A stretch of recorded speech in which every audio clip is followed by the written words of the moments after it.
বাইরে ভাই দৌড় দিই কথা শোনার জন্য। এই যে ভিডিওর ভিতরে কয় দৌড় দিয়া আস্তে আস্তে আপনাদের শোনাতে, শুনেন কি বলে।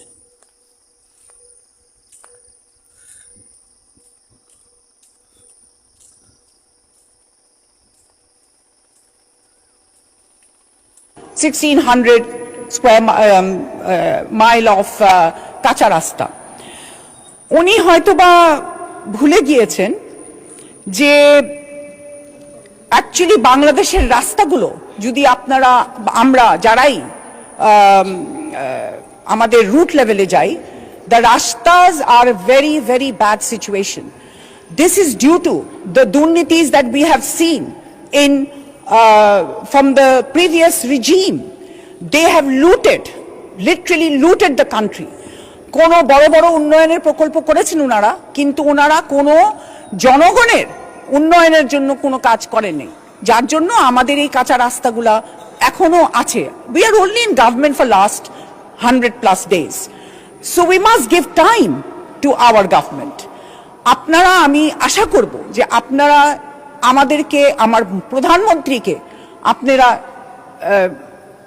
করবেন, সাধুবাদ জানাবেন।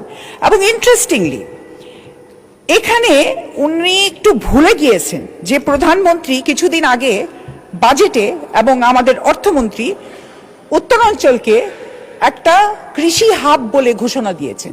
এটারও তো সাধুবাদ জানাতে পারতেন ওনারা, কিন্তু ওনারা জানান নাই। I am amazed at their way of handling. We all must be speaking for the betterment of the country, but if there is something good, let us speak about it. Let us say it, that yes, the Prime Minister has. ধন্যবাদ মাননীয় সদস্য।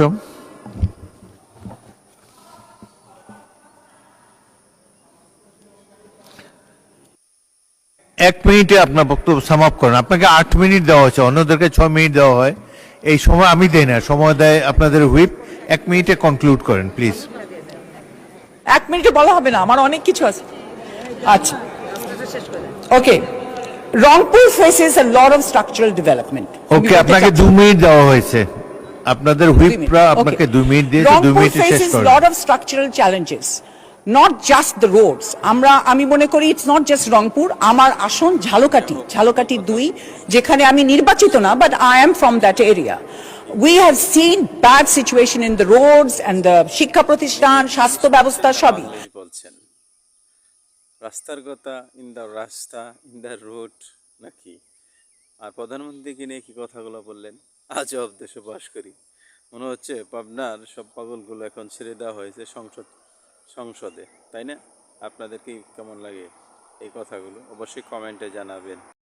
জেবা আমিন মাননীয় সংসদ সদস্য যেভাবে কথা বললেন, এই কথাগুলো শুনে হাসি আর ধরে রাখতে পারলাম না। কারণ ওনার কথার স্টাইল, মানে কথা বলার ভঙ্গি যে পরিমা, সেটা আর কি বলবো, আপনারাই বলবেন। তবে সংসদে এরকমভাবে কথা বলুন যে কথাগুলো শুনলে মানুষের ভালো লাগবে, যে কথাগুলো জাতির উদ্দেশ্যে বলা হবে। যেহেতু তিনিও দেশের উদ্দেশ্যে কথাগুলো বলেছেন, তবে হাস্যকর হলেও কথাগুলো তিনি যেভাবে বোঝাতে চেয়েছিলেন সেভাবে হয়তো বোঝাইতে পারেননি। তারপরে আমাদের স্পিকার সাহেব মহোদয় বলেছেন যে আপনি আগামী বছরের জন্য প্র্যাকটিস করতে থাকেন, আপনার সময় শেষ। কোনো আমার সময় তো 1 মিনিট হবে না, আমার সময় লাগবে। আচ্ছা, তিনি কিন্তু উত্তর দিয়ে দিয়েছেন মাননীয় স্পিকার মহোদয়। যাই হোক, অনেক কথাই। তবে এই ভিডিওতে কি বলবো আমি ভাষা খুঁজে পাচ্ছি না। তবে অনেক কিছু তুলে ধরেছেন জেবা আমিন সাহেবা সংসদে। তার ভিডিওটা আমরা অনেকেই এখন ট্রোল করছে, সে ট্রোল করার কথাগুলো যে ভঙ্গিমায় বলেছে সেটা ট্রোল হয়েই যা। তারপরেও ট্রোল করবো না, যেভাবে বলেছে এখন তিনার ব্যক্তিগত বিষয় নিয়ে আর হস্তক্ষেপ করবেন। তবে ভালো লাগলো কথাগুলো আমার কাছে, যদিও হাস্যকর। আপনাদের কাছে কেমন লাগে অবশ্যই কমেন্টে জানাবেন। ভালো লাগলে শেয়ার করবেন, কেউ হাসাহাসি করবেন না দয়া করে।